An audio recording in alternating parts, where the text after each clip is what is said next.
if I told you that in the next 60 minutes, I'll show you the same mathematical patterns that billionaires used to build empires, that NASA uses to land rockets on Mars, and that your smartphone uses billions of times per second just so you can watch this video. Here's the thing most people don't know about math. It's not about memorizing formulas or getting the right answer. It's about seeing the hidden code that runs literally everything around you. I'm going to prove something to you right now. Think of any number between 1 and 10. Any number. Got it? Cool. Now multiply that number by 2. After that, add it with 8, and all of that should be divided by 2. After that, you have a number subtracted by your original one. You got 4, right? So that's not magic, that's mathematics. And if a simple pattern like that can predict exactly what you're thinking, imagine what we can accomplish when we understand the real foundations. See, most people think math is hard because they were taught math backwards. They started with the complex stuff, the equations, the proof, the intimidating symbols. But here's what I discovered after teaching hundreds of students. Math is actually the most logical, beautiful, and predictable thing in the universe. In the next 60 minutes, we are going to flip that script completely. No memorization, no boring drills, just pure understanding using questions and understanding the patterns. So if you're ready to finally get math in a way that actually makes sense, stick with me. Because I promise you, this isn't going to be like any other kind of math class. My name is Mahmoud Kiyasari, and welcome to Special K.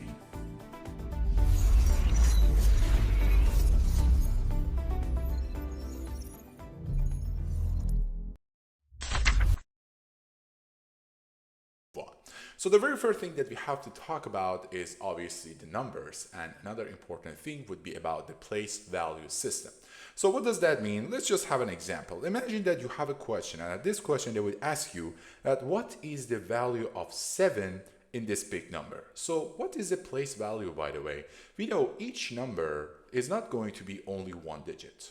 Of different kind of numbers, there are so many numbers other than 1 digits, there are numbers that are going to be decimal, and so on and so forth. So based on the place that those numbers are in different kind of digits, we can say that each of those numbers, they have some value, they have some powers. By the way, the power is a completely different concept. It's just for this part, I'm trying to find a good example. So it means that at this specific point, I do have a number, and based on its place, it has a value. That's why we call it as a place value system. So in the place value system, if you do have a number that as a whole number and it doesn't have any decimal parts, this section would be considered as ones, this section is considered as tens, this one's hundreds, and this one thousands. What does that mean? It means that each number in this position only worth 1, each number in this position worth 10, each number in this position worth 100, and each number in this position worth 1000. So for the next time, when you see this question and they ask you for the value of a specific number, you just look at the place that number is, and after that you say that it's thousands, it's hundreds, or tens, or whatever. So what would happen if you do have a number, but it's not going to be just whole number, it's going to be decimal. We also do have the same thing over here. Again, at this point, I do have 12.367. So 12 is just a whole number. Again, we know 2 as ones and 1 as tens. But what about the numbers after the point? We know that decimal point is a number that most of the time between 0 and 1, right? So whenever we move to the right section, from left to right, the place value is getting weaker and weaker and weaker. That's why at this point, I do have 10th, I do have 100th, and I do have the 1000th. Again, what does that mean? Each value or each number over here worth only this much, this part only this much, and this section worth this much. So whenever we do have a decimal number and when you move to the right, it means that you are getting weaker and weaker. So another part that is very important would be about the 4 arithmetic operation. Again, we do have completely full and in details video about all of them, so you can just look through the channel. So at this point, I'm going to talk about all of them with only one example, maybe 2. So we do have 2 ways for addition and subtraction. The first way is about the mental one, the mental way that I talked about it in my videos. And another one would be about the column way, which is very common. What does that mean? In the column way, you're going to write down the numbers based on their place value. That's why we learned that. And some kind of one beneath another one. So at this point, look at the question itself. What do I have? I do have 351 plus 634. So at this point, I have to write down all of the numbers one beneath another one by knowing the fact of place value system. So when we do have the 4 is going to be under 1. Why? Because both of them are units. 3 is going to be under 5. Both of them are tenth. And 6 is going to be under 3. Both of them are hundreds. Is that right? So at this point, what should I do with it? I have to add them up, right? So I do have 1 plus 4 is equals to 5. I'm going to write it down. I do have 3 plus 5 is going to be 8. Write it down. I do have 3 plus 6, and I have 9. Write it down. Again, I do have the same scenario about the subtraction over here. So I'm going to write them down. 1 subtracted by 3, write it down over here. 4 subtracted by 6, write it down over here. 3 subtracted by 7, write it down over here.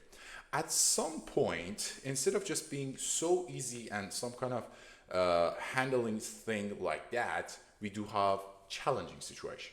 What does that mean? Imagine that I do have a point that 118 plus 75. So again, we are going to write them down one number beneath another number, and after that we say that, okay, 5 plus 8 is 13. Okay, here's the problem. Why? Because we know for each place value system, the only numbers that they can have are just from 0 to 9.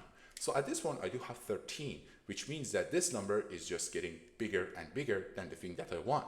It means that there are three points that I don't need them anymore. So I can say 13 is actual 10 plus 3. By having that, I can say that, okay, I'm going to keep the 3 because 3 is in this range. I like it. So I'm going to keep the 3. And what would happen to 10? 10 is the number that's going to be considered as a carrying number. So carrying number is going to be, obviously, as we know, based on the place value system, this 10 is not belong to this point. 10 is going to belong to the next part, which is 10th. So I'm going to move the 1 to the left, and after that I'm going to use it where. So if I just continue, and after that I do have 1 plus 7, there would be 8. So after that one would be 8 plus 1 carrying number over here. Considering all of these ones is going to give me 9 itself, and at the end I do have the 1 by itself, so there's nothing there. So I'm going to consider at this one. This is the method that we call as a carrying method. This method is somehow the brother of this method is something that we call as a borrowing method. So what does that mean? As you can see over here in this question, I do have 7,814 subtracted by 2,356. Again, we have to do one at a time.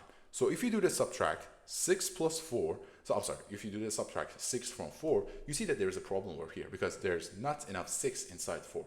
What should I do with that? I have to borrow a number from the left side. So at this point, I'm going to borrow whatever that is inside this one. Again, we know each number inside this place value is going to worth 10. So I'm going to borrow this one, and after that, I'm going to add it with the 4 itself. 10 plus 4 is equals to 14. Right now, I can do the subtraction. 6 subtracted by 14 is going to give me 8 itself, right? So I'm going to write down the 8. After that, I do have the same issue again. Why? Because at this point, we know we had a carrying number. So there's nothing there, or I do have 0. So I have to subtract 5 from 0. Obviously, I cannot do that. What am I going to do? I'm going to borrow another number from this point, and after that, move it to here. Whatever number that I have is going to be considered as 10 value. So right now, I can do it. 5 subtracted by 10 is going to be 5, and after that, I do have this section. I do have 3 subtracted by what? It's not going to be 8 anymore because I just borrowed a number. So 3 subtracted by 7 is going to be 4. And after that, I do have 2 subtracted by 5. 2 subtracted by 7 is going to be 5, and that is my answer. If you would like to see that your answer is right or not, whatever it would be about the subtraction or addition, you can do the vice versa. It means that when you do have the subtraction, do the addition. It means that add these two numbers together to make sure that your final answer is right. For instance, if we do that one, at this point, we should probably is going to give that number again. So right now we do have 2 other questions that would be some kind of good to answer. Again, try to pause the video, do it yourself, and after that, we are going to do that together. So I do have 3,205 plus 790. You saw what did I do, right? I just write down one number beneath another number based on the place value system. So again, do it one by one. 5 plus 0, 5. 9 plus 0 is going to be 9. 7 plus 2 is 9. And this is my final answer. If I want to see that my answer is right or not, I have to subtract this value from the final one, and after that I can see then the number that I would get is 3,205. So what would happen over here? I do have 1,002 subtracted by 589. So again, you're going to use the borrowing method. Why? Because I do have a problem. I cannot subtract 9 out of 2. I have to borrow from this one. This guy doesn't have anything. I have to borrow from this one. This guy doesn't have anything. So I have to borrow from this one. So this guy is going to be considered as 0, and I do have as 10. But again, remember, I have to borrow a number from the 10 itself for this point. So I do have 10 over here. But remember, I have to again borrow another number from here. So this one is going to be 12. So what happened over here? Right now, I do have the 12. 9 subtracted by 12 is going to be 3. Good. But right now, 8 is going to be subtracted from 9. Why? Because I just borrowed one number from the previous 0, the former 10. So 8 would be subtracted from 9 is going to be 1. And again, 5 should be subtracted from what? 5 should be subtracted from the 9. Because again, we borrowed another number over here. So this is our value. If you add these two numbers together, you can see that your final answer is the one that we had itself.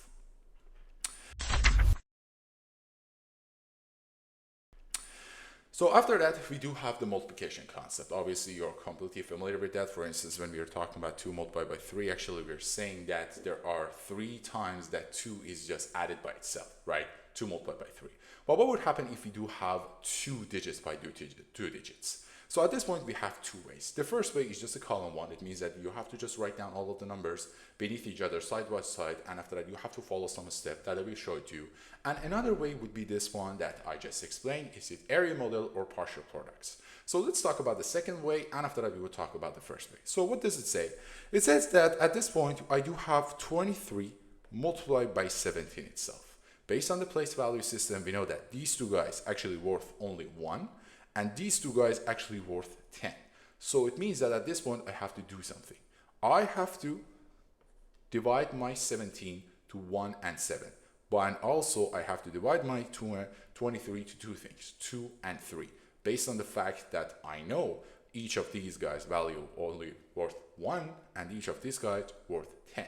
So let's start from the point. 7 times 3, both of them only worth 1. So I'm going to keep it. 21. Again, I have to multiply this one by this number. So this guy only worth 1 by this guy worth 10. It means that I do have 7 multiplied by 20 is going to be 140. I have to do the same thing again with this guy. This guy multiplied by 3 is going to be what? This guy actually worth 10. So it should be 10 multiplied by 3. I do have it as 30. And this guy should be multiplied by over here the 2 itself. Again, both of them, they both value as what? They both worth as 10 itself. So 1 is going to be considered as 10, 2 is going to be considered as 20. So I do have 10, so 10 multiplied by 20 is going to be 200 itself. As easy as that. What should I do then? I have to add all of these numbers together. So if you add all of them, you do have the final answer. So this way is going to be a little bit challenging. Why? Because for the 2 digits by 2 digits, it's okay. But what would happen if I did have more than 2 digits? 2 digits by 3 digits, if I do have decimal numbers, that could be a little bit challenging. So at this point, we are going to use another method that we call it as just a column way.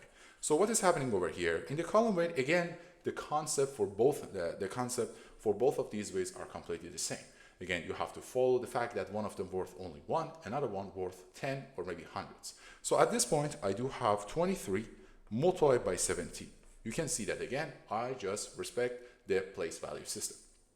7 multiplied by 3 is going to be 21. But again, we know that 21 cannot be considered at this point. Why? Because 21 is a big number and it's bigger than 0 to 9. So I only have to consider 21 as 20 plus 1. So right now I do have 2 carry numbers that should be moved to the next side. So I'm going to move the 2 to this part. I'm going to use it right now. So I do have 7 times 3, 21. I'm going to keep the 1 over here. I do have 7 times 2, but at this point I do also have another 2 carry point that I have to add them up. So I do have 14 plus 2 is going to be 16. I do have 1, 61. As simple as that. Plus another one. So at this point, I'm going to multiply 1 by 23, right?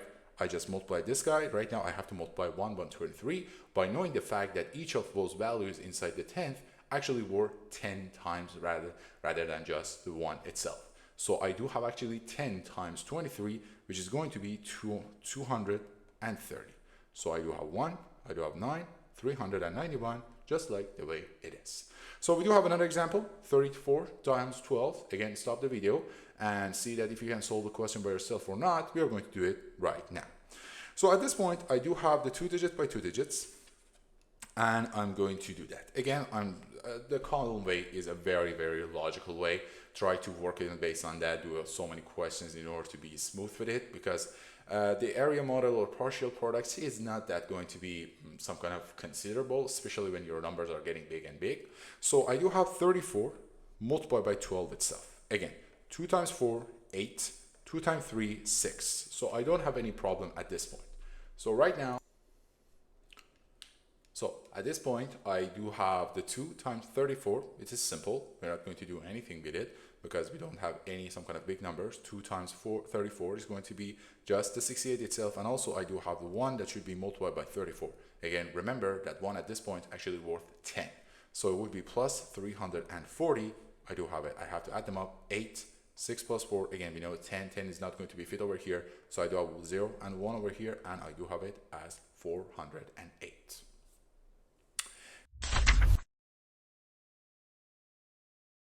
The next part would be about the division. So obviously you know everything about division, right? When we're talking about 4 divided by 2, it means that how many times actually I do have 2 inside the 4 itself. So we do have the same scenario over here. So when we're talking about the 96 divided by 8, actually we are trying to find a way in order that how many times 8 is actually repeated inside the 96 itself. So at this point, if you divide the 96 by 8 groups, inside each 8 groups you have 12 some kind of numbers itself. So how many times 9 is going to fit inside the 81? Simple. I do have 81 divided by 9 is going to be 9 itself.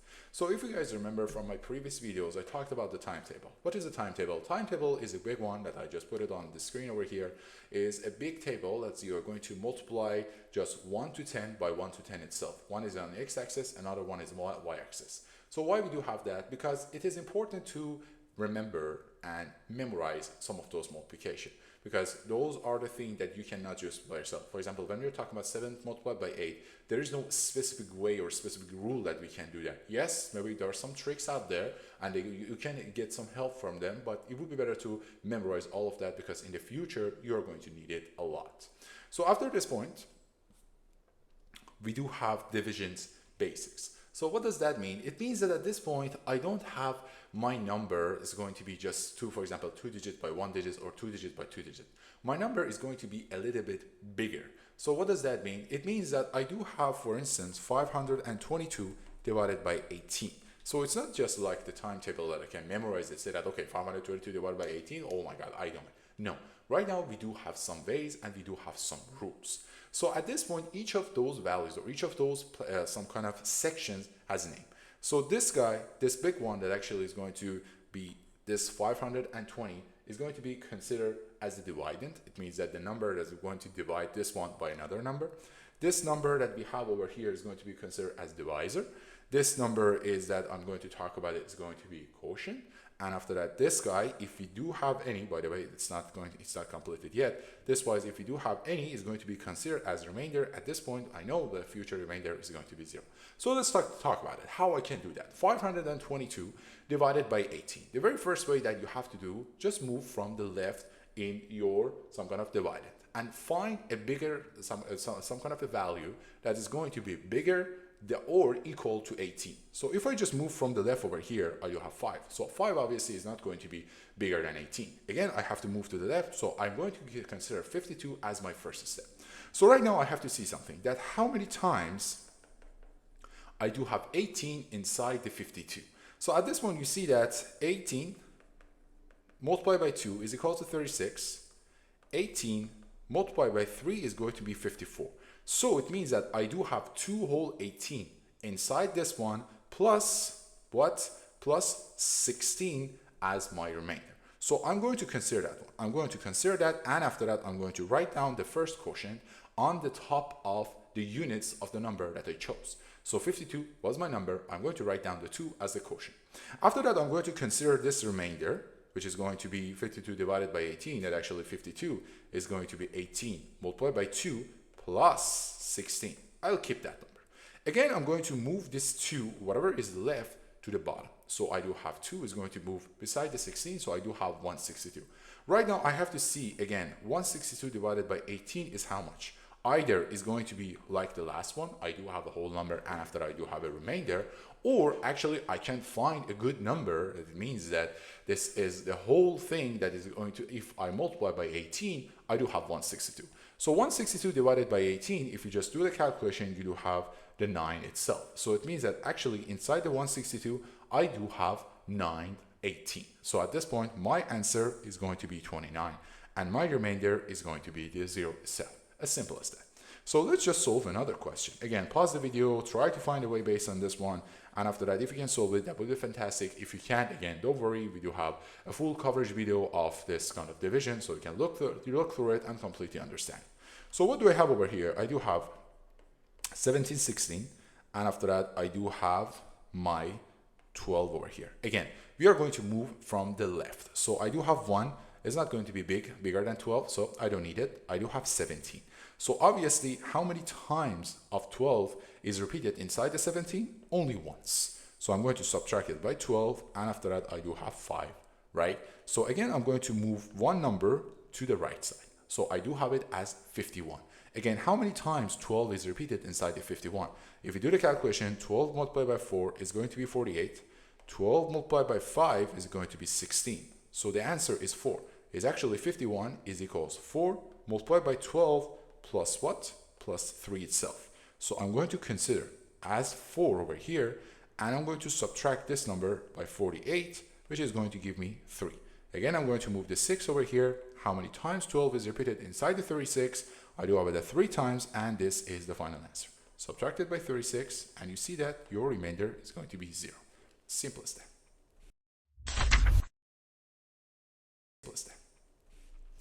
After that, we do have the fractions. Again, what are the fractions? If you have two numbers, and if you ever seen that two numbers are one on the top and one on the bottom, and they do have some kind of one line between them, we just call that number as a fraction. So fraction actually most of the time in the common ways is a number between 0 and 1. Obviously, we know that any number between 0 and 1 can be considered as a decimal number, right? I can write, for example, this number. But at some point, instead of just writing that as a decimal number, this 0.59 actually is a number divided by another number. But instead of just writing it out like that, we are going to use something that we call it as fractions. So fractions has two important parts: the numerator, which is going to be on the top part, and the denominator. So at this point, we do have also three different kind of terminology for fraction. As you can see over here on the fraction, if you do have the numerator smaller than denominator, we just call this one as a proper fraction. This is a very good one. If you like it, that's okay. But if you do have a point that my number is going to be bigger than denominator, or numerator is going to be bigger than 1, this is something that we call as improper fraction. So it means that inside the improper fraction, actually there is a whole number, there's one specific number, and after that we do have something that we call as a remainder, or just the proper fraction itself. For instance, at this point, 15 divided by 9. So what do I have? It means that how many times 9 is repeated inside the 15? Once, right? So I do have one whole 9 itself, and after that I do have 6 as the remainder. I'm going to write down the remainder as 6 divided by 9. We are going to talk about it why. Again, we do have the mixed number. It means that I do have the whole number, and after that I do have the fraction itself. For instance, if I want to write this down as a whole number, there's one full 9, and after that this is the remainder of the question itself. So imagine that I do have the conversion. I would like to convert 3 and 2 over 5, and I want to convert this one to to some kind of the improper fraction, right? So what does that mean, by the way, 3 and 2 over 5? Let me give you pizza terminology. So when you have the 3, 2 over 5, it means that you do have the pizza, and this pizza actually just divided down into 5 different pieces. And into 5 different pieces, let me put it this way, into 5 different pieces, each of those sections worth 1 over 5, 1 over 5, 1 over 5, So it means that 5 pieces or 5 pieces of pizza together is going to give you a whole number. So when I do have 3 and 2 over 5, it means that I do have 3 whole pizzas. I know that each pizza is actually worth 5 over 5. Each whole pizza, 5 of 1 over 5 is going to be 5 over 5. And if I multiply by 3, is going to be 15 over 5. We were talking about the multiplication, but let's just accept that. So 15 over 5, right? This is 3 whole pizzas. After that, I do have 2 other pieces. So 15 divided by 5 plus 2 over 5 is going to give me 17 over 5 itself. And this is my whole number. Oh, sorry. This one is the improper fraction. So equivalent and simplifying. So at this point, what do I have? Imagine that you're at the exam and after that you have a big fraction. For example, it's not 2 or 3 or 5 or 7 anymore. It's something like 24 over 36 or 45 divided by 60. And you were wondering that, okay, how I can simplify it. At this point, I'm going to show you a very, very simple way that you can just do it without any sweat. So imagine that I do have 24 divided by 36, and after that I will tell you that try to simplify it, because obviously there's a specific number that both of these ones can be divided by that number and we don't have any remainder itself. We just call this way as a GCD. So what does that GCD means? It means that right now I have to find a biggest number that if I multiply that specific number by both of these, or some kind of divide 24 and 36 by that number, it's good, there's no remainder there. So at this point, I do have 12 as the biggest number, right? So 36 divided by 12 and 24 divided by 12 is going to give you 2 over 3. At another point, I do have 45 divided by 60. So what is the biggest number that, that if you divide these two by that specific number, your remainder is going to be 0? Again, it's going to be 15.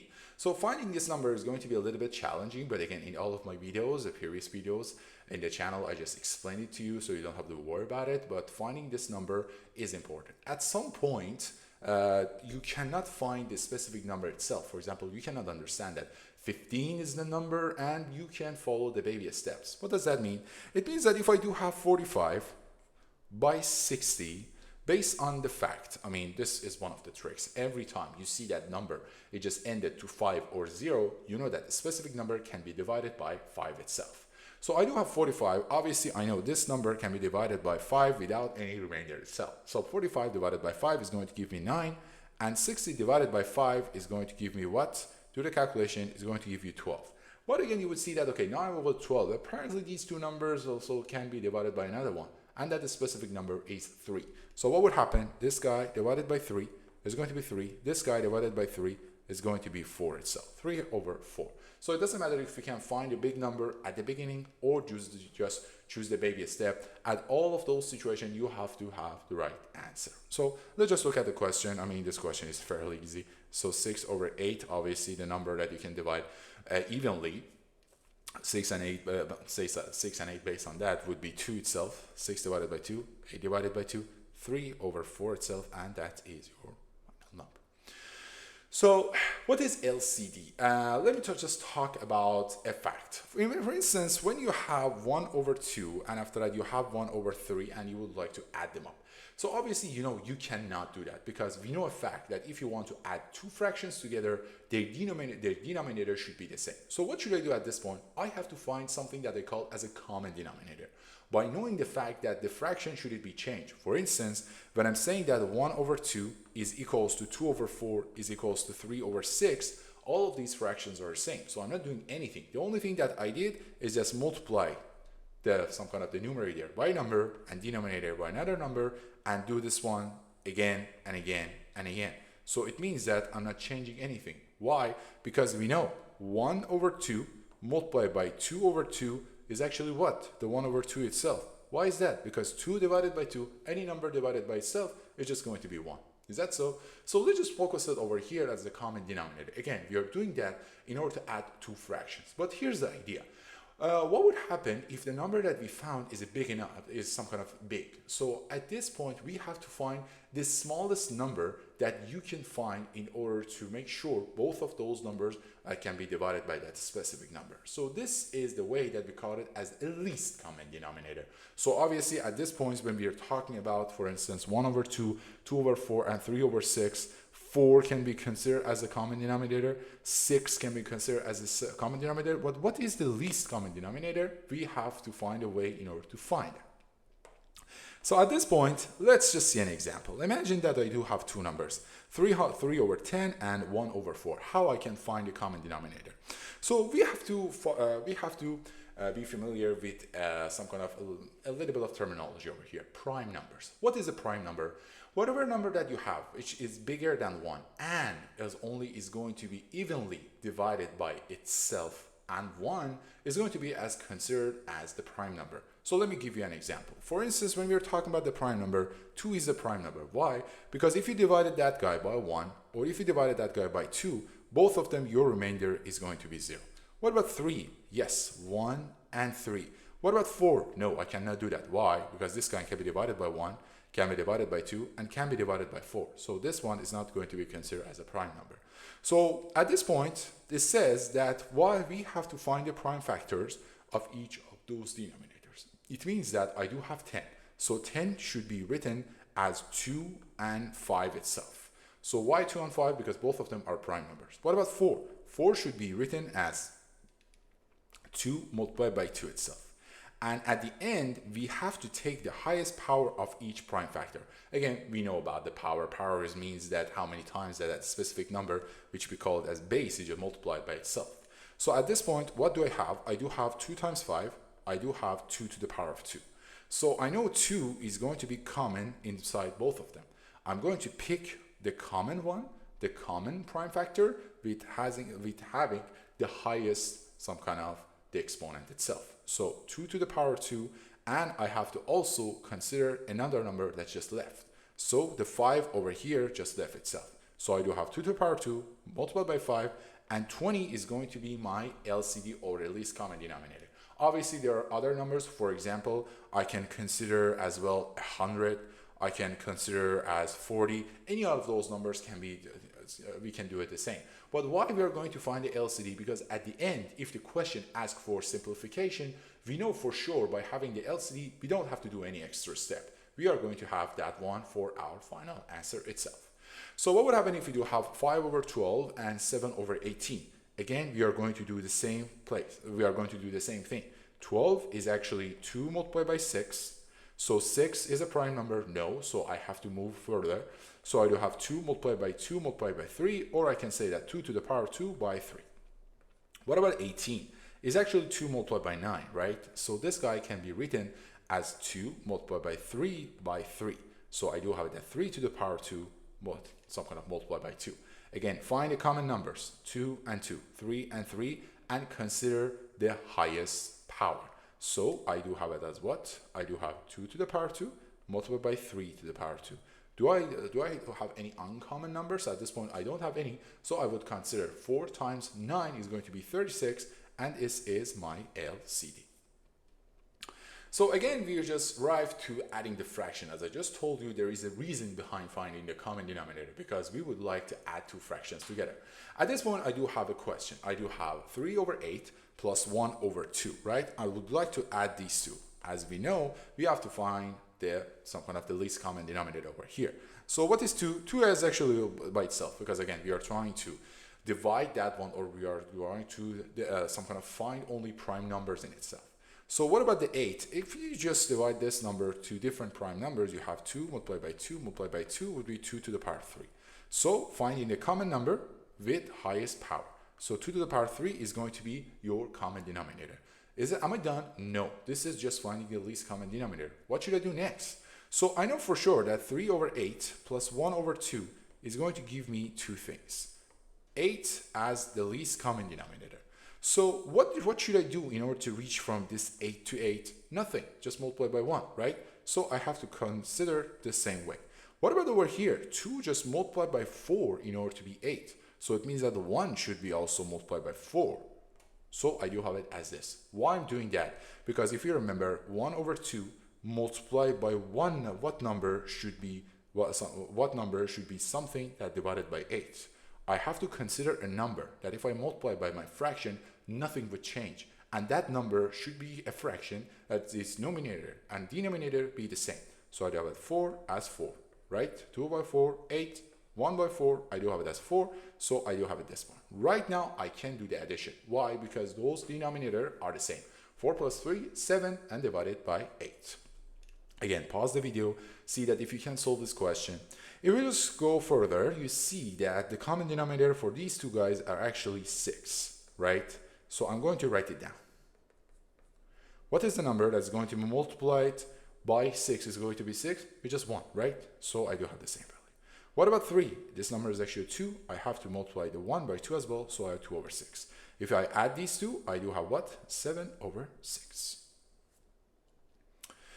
So subtracting fraction is just the same over here, but here's the thing. What would happen if I do have mixed numbers? It means that rather than just the fraction itself, I do have another whole number beside of it. So what should I do on that time? Again, it's simple, it's not that hard, but we have to combine two ways. The first way is just the subtraction by subtraction of fraction, and the second way is about the borrowing method, if you remember from the adding and subtracting of the whole number. So at this point, I do have a question. So I do have 5, 1 over 3. It means that 5 whole pizzas and 1 pieces, if we divide the whole pizza into 3 different pieces. And after that, subtracted by 2, 3 over 4. So what should I do? At this point, the first thing that I have to do, make sure, is that both of those fractions can be subtracted or added by each other. So the thing is about adding and subtracting, we have to consider the common denominator. So at this point, what do I have? I do have 1 over 3, I do have 3 over 4. If you just do your calculation, you would see that your prime number, I'm sorry, the prime number in each of them in 3 is just 3 itself. Again, we are trying to find the least common denominator. 3 just 3. What about 4? 4 is actually 2 to the power 2. So at this point, I don't have any common number. So the only thing that I have to consider is uncommon number. So 3 multiplied by 2 to the power 2 is going to be what? As 12. I know for sure 12 is the least common denominator.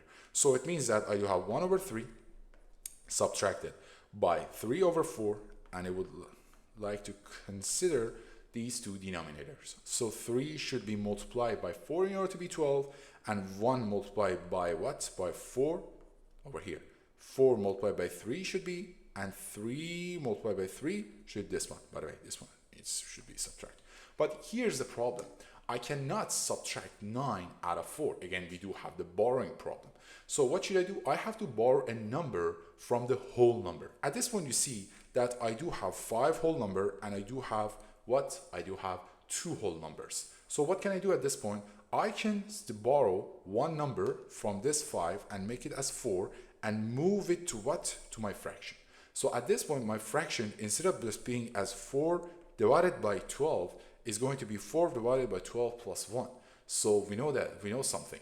That 12 is actually, so the 1 is actually going to be 12 divided by 12, right? Because if I'm going to add the 4 divided by 12 plus 1 and subtract 9 out of it, I have to make sure that everything is in a specific fraction, right? So I would write it down as 4 divided by 12 plus 12 divided by 12. If you again have a doubt about it, 12 divided by 12 is just 1, right? So I do have it as 16 divided by 12. At this point, what do I have? I can subtract 9 divided by 12 out of 16 by 12. So I do have it as what? I do have 3 over 12. So this is fraction side. What about the whole number side? I know 2 should be subtracted from 4. So I do have it as this. Oh, I'm sorry. It should be 3. It should be 7. So what do I have over here? I do have 2 and 7 over 12. So let's talk about the multiplication of fraction.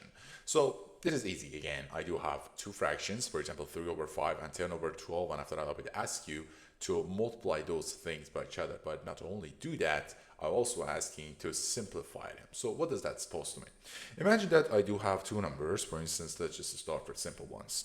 1 over 2, and after that, divided by 3 over 5, right? So the multiplication is easy. The only thing that you have to do, you multiply some kind of the numerator, and after that denominator, and after that you have your answers, 3 over 10. So it is not that hard. I mean, you're not doing anything over here. Why? Because you can't do anything further. 3 over 10 is something, the way it is, you cannot simplify it. There's no specific number that you can divide it by 3 and 10. And after I say that, okay, I can simplify it more. No.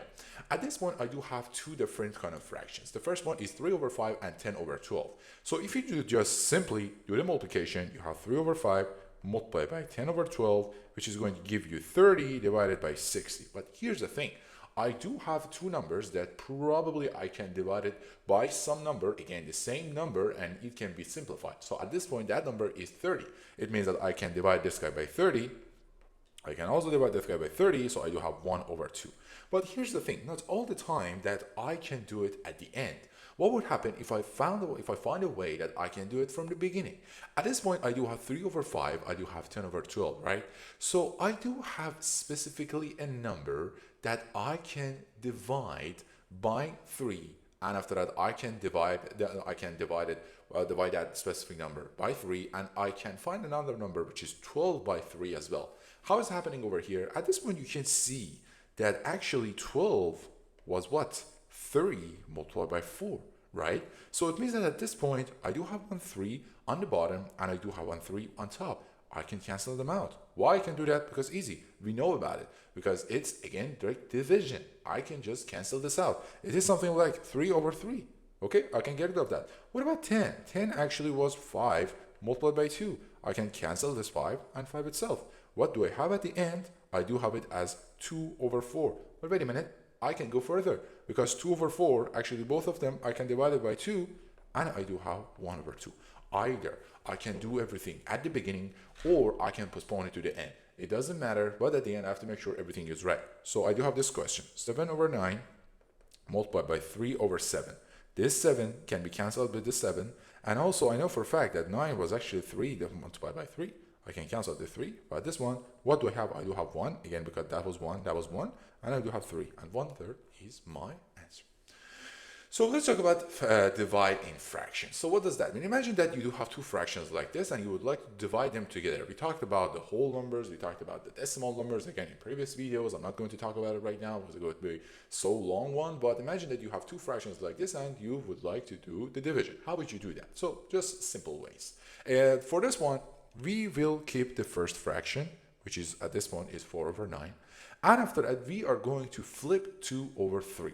So by flipping means that changing the place of numerator and denominator. And after that, I'm going to change my division to multiplication. So at this point, what do I have? 4 over 9 multiplied by what? 3 over 2. Change the division to multiplication.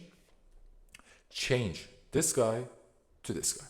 So what do I have over here? Again, simplification. I know for a fact that 4 is actually 2 multiplied by 2. I know for a fact that 9 is 3 multiplied by 3. 2 can be cancelled out by 2. I do have 2 on the top. 3 can cancel out by this one, so I do have 2 over 3. So the only thing that I had to do in the fractions division is that I have to change the multiplication to division to multiplication, and after that I have to flip the second number.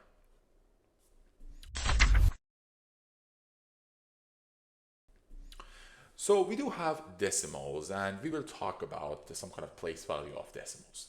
So at this point, imagine that you do have two decimal numbers, and I would ask you to compare them together. I do have 0.45 and I do have 0.45. How you can compare two numbers together? For the whole numbers, again, it was easy. You would just look at the place value system, and if they had the same place value system, for example, if they have the same units, you will look at the tenth. If again they do have the same tenth, you will look at the hundred, so on and so forth. We do have the same scenario over here. Imagine that you do have 0.45, and I would write down all of those place value systems. I do have tenth as 4, I do have a hundreds as 5, and since I don't have anything for my thousandth, I just write it down as 0. What do I have for another one? I do have 4, I do have 0, and after that I do have 5, and right now I'm asking you which one is bigger than the next one. If you find out that the first number or the first place value is bigger than another one, you can say that that number is bigger. But here's the issue. At this question, I do have the same tenth. It means that I have to move on. For the next one, I know 45, 5 is actually 100th.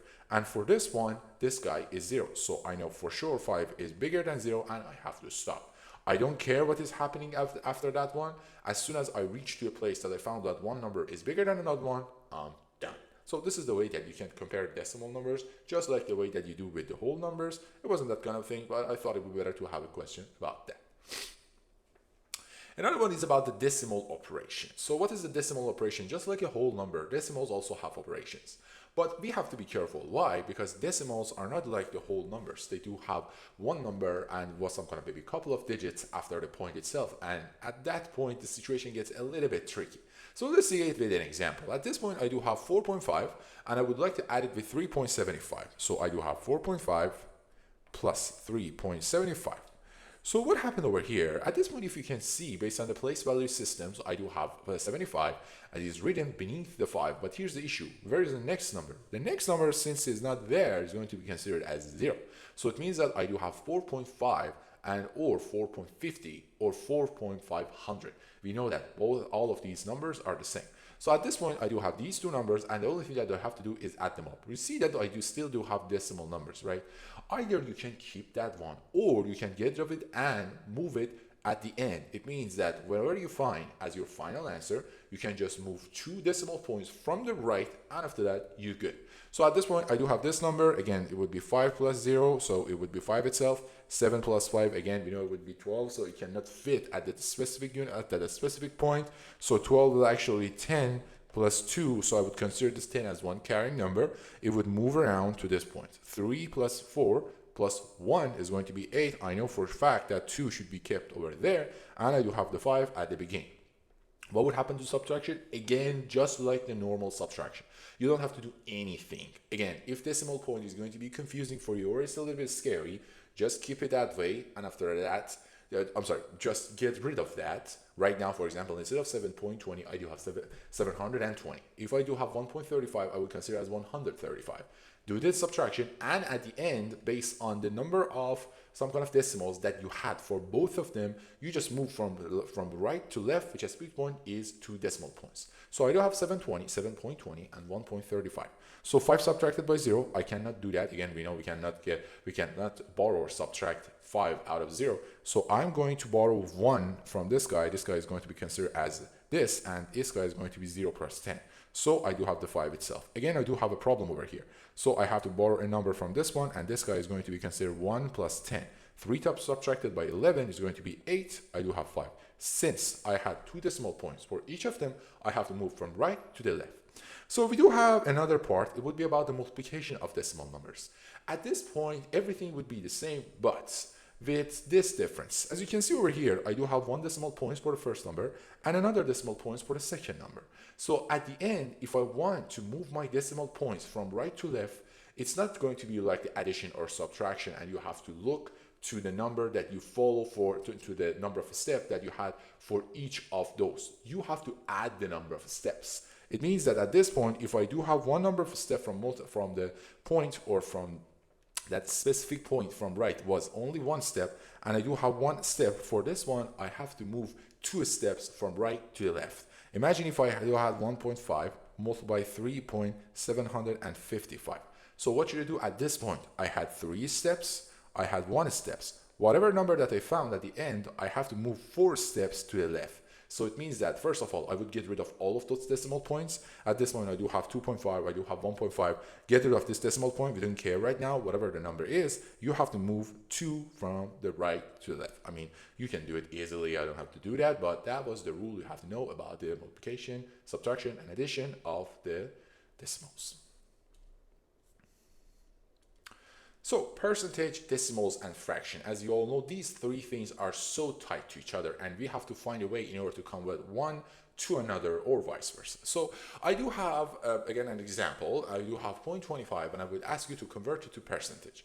The only thing that you have to do in converting the decimal points to the percentage is that, first of all, you have to get rid of this decimal point. How I can get rid of this decimal point? By multiply the whole thing by 100. Why? Because we are talking about percentage, right? So somehow this number should be related to 100. So the only thing that I have to do, multiply by 0.25 by 100, and after that, I have to keep a percentage symbol beside that one.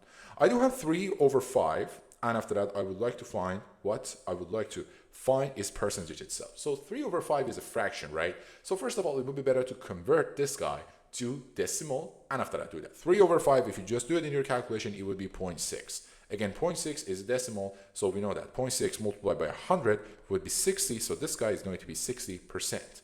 And after that, what would happen if I do have a percentage and I would like to convert it to decimal? So everything would be vice versa. It means that I have to get rid of this percentage, and instead of multiplication, I have to divide everything by 100. So I do have 0.45, and it's going to be my decimal, as simple as that. So imagine that we do have a question like this, 18 over 24, and I would ask you to find the percentage itself. So the only thing that you have to do, find the decimal numbers. Use the calculator, and after that you will find a decimal number. And whatever found you from the decimal number, just multiply by 100, put a percentage beside that, and you will be done.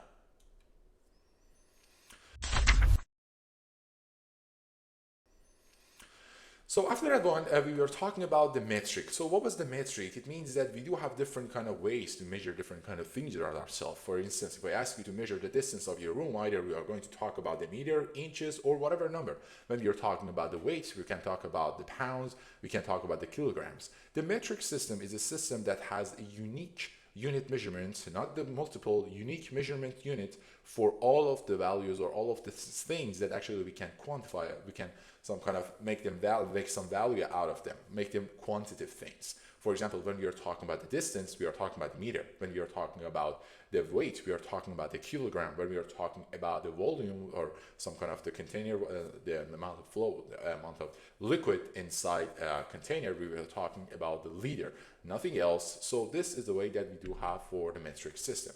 But at some point, you don't have a normal one. It means that, for example, you don't have meter just by itself. You do have some prefixes. Kilo, you have, for example, millimeter, you have picometer, and different kind of things. But three common, actually there are more than three, 5 different common ways that you can have specific prefixes beside your metric system are this one. So we do have one as kilo. So it means that if you do have the kilogram, means that your gram should be multiplied by 1,000. And your base unit could be anything, right? Your base unit is your just milli, it would be meter, liter, gram. That is considered as your base one. After that, we do have the deci, so it should be some kind of divided by 10. After that one, we do have the centi one. So again, are going to divide that one by some kind of 10 again. They're going to be considered the same. And after that, we do have the milli, which this guy should be divided by what? This guy should be divided by 10 to the power 3 or 1,000. I'm sorry about the centi. Centi is actually should be divided by 10 to the power 2, and deci should be divided by 10 to the power 1. So from next time, for instance, when you see that 3.5 kilometer, and I would ask you to convert that one to a right metric system. Again, kilometer is right, completely right. There's nothing wrong about it. But most of the time we are trying to convert it to the unique metric one, right? Okay, if I ask you to convert it to meter, the only thing that you have to do, multiply the whole thing by 1,000. If I do have a milliliter, after I would ask you to convert it to liter, the only thing that you have to do, divide that by 1,000. And if I do have the 0.8 kilogram, the only thing that you have to do is just multiply by 1,000. So imagine that I do have the meter and I would like to convert it to centimeter. Centimeter obviously less than meter, so it means that I have to multiply the number by 1,000, 100, 10, whatever is that. If I would like to do that backward, for example, if I would like to convert the gram to kilogram, means that one unit is less than another one. So I have to do the division. So for the first one, I do have 1.2 meter. I know that each centimeter is 0.01 or only 1% of meter, or each meter actually 100 centimeter. So 1.2 multiplied by 100 is going to be 120. What about this one? I have to do the division because I'm reaching from gram to kilogram. Divided by 1,000, and after that I do have 0.45.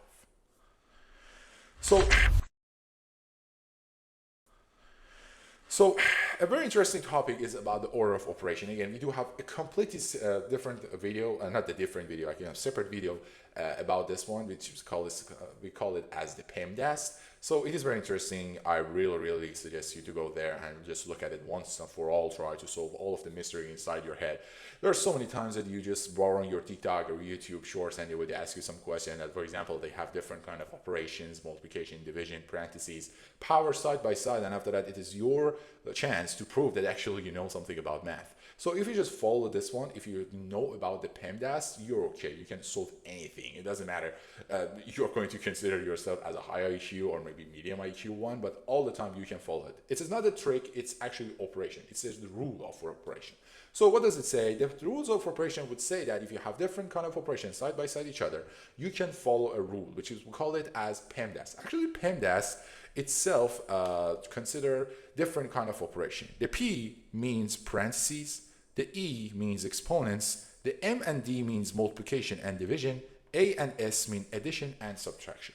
One thing that I have to explain, again, I explained it completely in my video, is that there is a myth around the PEMDAS itself. Since we do have M and D, one after another means that multiplication comes first and after that division. And also, if we do have A and S, addition comes first and after that subtraction, it means that addition comes next. No, wherever you see multiplication and division side by side, you have to move from the left to right. That's the reason we do have the PEMDAS itself. If you see addition and subtraction, you have to move from left to right. And after that, I guarantee you don't have any problem with that. Imagine that we do have a question like this. We do have 8 plus 2 to multiply by 5 minus 3 to the power 2 divided by 2. If you don't know anything about this rule, so you would be so confused, because there are different kind of ways in order to solve this one. So either you can do this one and after that divide it by that one, multiply by the addition of these two, or you can, for example, find the 2 multiplied by this one and after that do the division. You can do so many things and it's going to be confusing. Again, the math is beautiful, but at the same points, it could be a little bit dangerous if you don't follow the rules. It is a language, so you have to follow its language and you have to know the way. So at this point, I do have parentheses, so it means that that parentheses comes first. Whatever inside the parentheses, I have to take care of that. 5 minus 3 is 2, 2 to the power 2 is 4 itself. Why I'm considering the 2 after that? Because we know after parentheses, exponent comes first. So I do have 4 itself. After that one, I do have multiplication, right? So for 2 multiplied by 4 is going to give me 8. So right now I do have this. 8 plus 8 divided by 2. I do have plus and I do have division. I know division in the order of operation comes first or before addition and subtraction. So I have to do this one first, which I do have 4. After that, I do have this one, and I would consider it as a 12th. So you have to consider different kind of a step one at a time. So again, I do have a question at this point. Again, pause the video, try to understand it, what's going on over here. Again, we are going to do that together. So I do have a question. Again, I do have to consider PEMDAS. So I do have parentheses, whatever inside parentheses, 5. After that, I do have multiplication. 5 multiplied by 4 is going to be 20. And after that, I do have the subtraction. So 20 subtracted by 20 is going to be 0. Simple.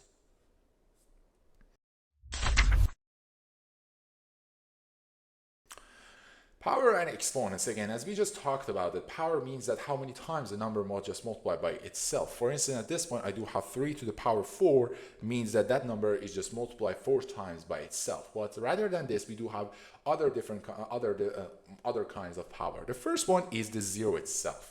So what does it mean, 0? Any number to the power of 0 means that that specific number is 1. Again, I'm going to prove it to you why this thing is going to happen. You imagine that I do have 5 to the power 2, and after that divided by 5 to the power 2. So we do have a specific rule for that. If you do have division of two numbers that they do have the same base, so again, what is base? The number on the bottom is base, and the number on the top is considered as exponent or power. If they do have the same base, you can find the division by subtracting their bases together and consider as a final answer. For instance, at this point, I do have 5 to the power of 2 subtracted by 2, which is going to give me 5 to the power 0. Why I talked about that? Because 5 to the power 2 is actually 25. Divided by that 25 is going to be 1. So for sure, this number is going to be 1. So 5 to the power 0 or any number to the power 0 is going to be considered as 1 itself. Another kind of things that we do have is the power of negative. What does it mean, power of negative? Power of negative means reciprocal. So whenever you see that number has a power of negative, you know for sure that number somehow should be flipped. How? Imagine that I do have 2 to the power negative 3. This number, by considering the fact that this is a reciprocal, was 1 over 2 to the power 3. So again, maybe some of you would say that, okay, can you prove it to us how that 1 over 2 to the power 3 is going to be 2 to the power negative 3? Simple. Do you agree with me that 1 actually can be written down as 2 to the power 0, right? Because we just learned about that. So it's going to be 2, 0 subtracted by 3 is 2 to the power negative 3. Again, it would be better to understand it rather than memorizing it. So whenever you found out something about the math, try to have some examples in your mind to see that whether it is working or not. So these are the definition about that. And these are two important rules that I was just talking of one of them. So if you have two numbers and those numbers, they do have the same base. And if you would like to divide them together, again, we're talking about the power and exponents, okay? A to the power m divided by a to the power n. At this point, I can find the final number, a to the power m subtracted by n. I can use the same thing in the multiplication, but at this point, I do have the addition instead of subtraction. It means that a to the power m multiplied by a to the power n, m and n should be added. This should be added, and after that by considering a as a base itself. For instance, let's do this some kind of simple question. I do have 10 to the power 3 multiplied by 10 to the power 2, 10 to the power 5 itself. I do have a 10 to the power 4, so the only thing that I have to do, 10 to the power 5 divided by 10 to the power 4 itself. I know they do have the same base, so 5 subtracted by 4 is going to be this one, and I do have a 10 to the power 1. Again, if you are suspicious about that, you can just do all of this multiplication and division in a hard way. For example, when you have a 10 to the power 3, it's actually 1,000. 1,000 times 100 is going to be 100,000, and after that you have to divide it by 10,000, and still you can find the 10.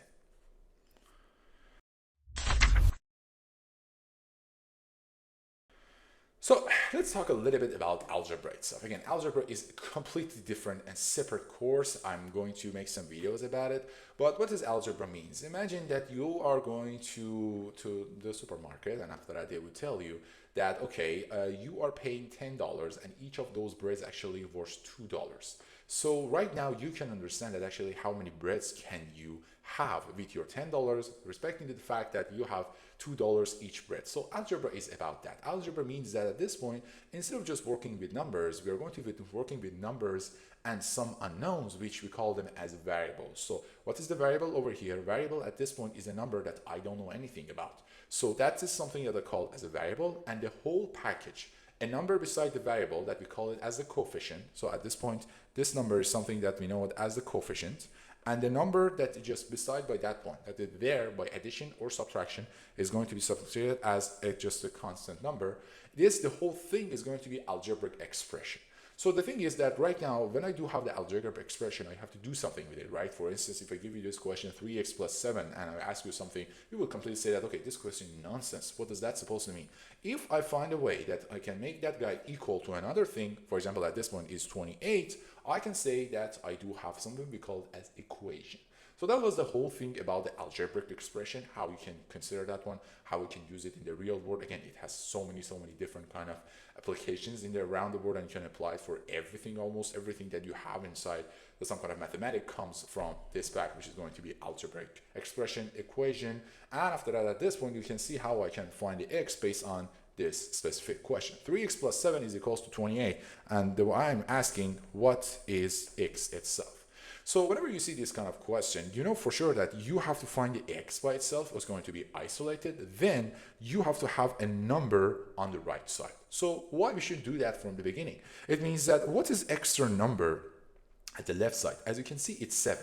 So somehow I have to get rid of that. How I can do it? Would it be okay if I say that I would like to subtract 7 from both sides? Again, when you do the addition, subtraction, division, or multiplication with both of them, if you remember about the fractions, we just do it one on the top, one on the bottom, without changing anything. Because at the end, we are not going to change the question itself. We are trying to keep it as the way it is with a different kind of shape. Again, same, but a little bit different. So at this point, I'm going to subtract the 7 from both sides. Why? Because at one point, I'm going to get rid of 7 at this part, and at another point, I'm going to make my whole thing isolated. But in the meantime, I'm going to make sure that nothing would change, because whenever you have -7 on the other side and -7 on another side, actually you didn't do anything. You just add two numbers, because those -7s can cancel out each other, right? So I do have 28 subtracted by 7, and at the end, I do have 3x is equals to 21. Am I done? Obviously not, because the question specifically asks for x, not 3x. So somehow I have to get rid of it. How I can do that? Easy. I have to divide both of them by 3. Why I can do that? Because as you just remember, if I just multiply one side or do anything with one side and do it with another side, it means that actually I did nothing, because those things can cancel out with each other, right? So at this point, I'm going to divide 3x by 3. This 3 is going to cancel this one. 21 divided by 3 is going to be 7 itself. As simple as that. So let's look at this question. Again, I do have 2x plus 5 and 23. I have to subtract both sides from 5. So I do have 2x is equals to 18. And I have to get rid of this 2. By how? Divide everything by 2. So my x is going to be 18 divided by 2, which is going to be 9. Simple as that.